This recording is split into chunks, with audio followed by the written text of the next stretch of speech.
It started with a single post on X at 2:17 a.m. on March 3, 2026. One word, one hashtag, one video clip that made millions of Israelis stop breathing. Hashtag Netanyahu dead. Within minutes, Instagram stories flooded with the same chilling claim. He's gone. Iran finally got him. The war just got 1,000 times worse. By sunrise, the rumor had exploded into a full-blown national panic. Parents woke their children in bomb shelters. Soldiers on the front lines stared at their phones in disbelief. And in living rooms from Tel Aviv to Jerusalem, entire families asked the question no one wanted to say out loud. Is Benjamin Netanyahu still alive? This wasn't just gossip. This was the deadliest moment in Israel's history since October 7th. Iran, still reeling from the assassination of Supreme Leader Khamenei weeks earlier, had launched an all-out missile and drone war against the Jewish state. Hundreds of ballistic missiles were raining down every night. Cities were blacking out. Iron Dome was working overtime. But the real target,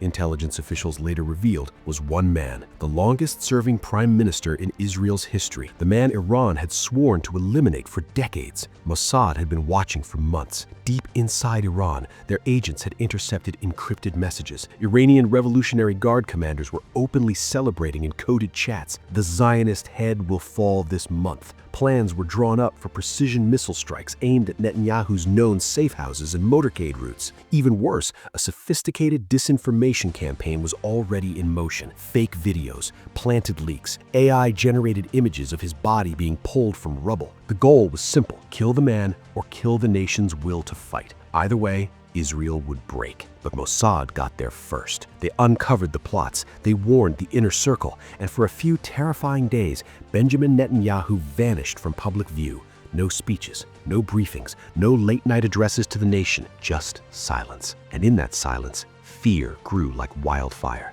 Then, the videos started appearing. Short, shaky clips posted from anonymous accounts. Netanyahu sitting in a quiet Tel Aviv coffee shop, wearing a simple black polo shirt, sipping espresso like any other Israeli on a Tuesday morning. He looked straight into the camera and said only 6 words: "I am here. We will win." No live broadcast, no press conference, no proof he was speaking in real time, just these cryptic coffee shop clips dropped at odd hours. His closest advisors had made a hidden decision in a sealed bunker. No live appearance, not yet. Revealing his exact location even for a split second could hand Iran the coordinates they needed for the next missile barrage. One wrong move, and the man who had led Israel through war after war would become a martyr on live television. So they chose mystery over certainty, proof of life videos instead of the real man. The nation held its breath. Soldiers in Gaza, exhausted and battle-hardened, passed phones around their tanks. Is that really him? One young sergeant whispered, voice cracking, or are they lying to us so we keep fighting? Their mothers back home cried in shelters,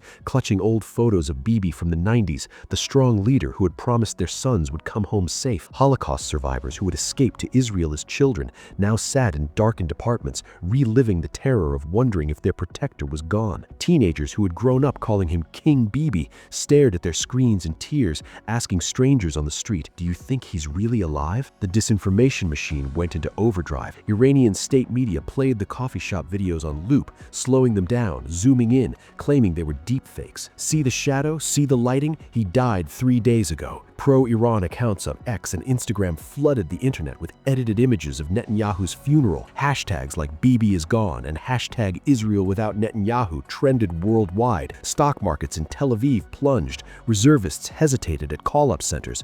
For the first time in a generation, Israelis began to wonder if the unbreakable spirit that had carried them through every war was finally cracking. But behind the scenes, something else was happening. Mossad agents risked everything to confirm the assassination plots had been neutralized. One daring operation inside Iran destroyed the very command center planning the next strike on Netanyahu's convoy. Yet the prime minister's team still refused a live appearance. The hidden decision remained: keep the world guessing, keep the enemy guessing, keep the nation united in hope, even if that hope was built on cryptic videos and quiet prayers. Night after night, missiles lit up the sky. Families huddled together, whispering his name like a prayer. Children drew pictures of him standing tall beside the Israel flag. And every few days, another short coffee shop clip would drop. Netanyahu smiling faintly, Netanyahu raising a toast, Netanyahu saying, Yisrael Chai, the people of Israel live. Each one carefully crafted, each one raising more questions than answers. The stakes couldn't have been higher. If Netanyahu was truly gone, the morale of an entire nation fighting for its survival would collapse overnight. Soldiers would lose faith, allies would hesitate, Iran would smell blood and strike even harder. But if he was alive, hiding in plain sight behind these mysterious videos, then Israel still had its lion. The man who had stared down every threat for 50 years was still breathing, still fighting, still refusing to let his people fall. As March 2026 draws to a close and the war rages on, Israelis wake up every morning and check their phones with trembling hands. One more rumor, one more video, one more night of wondering. The coffee cup is real.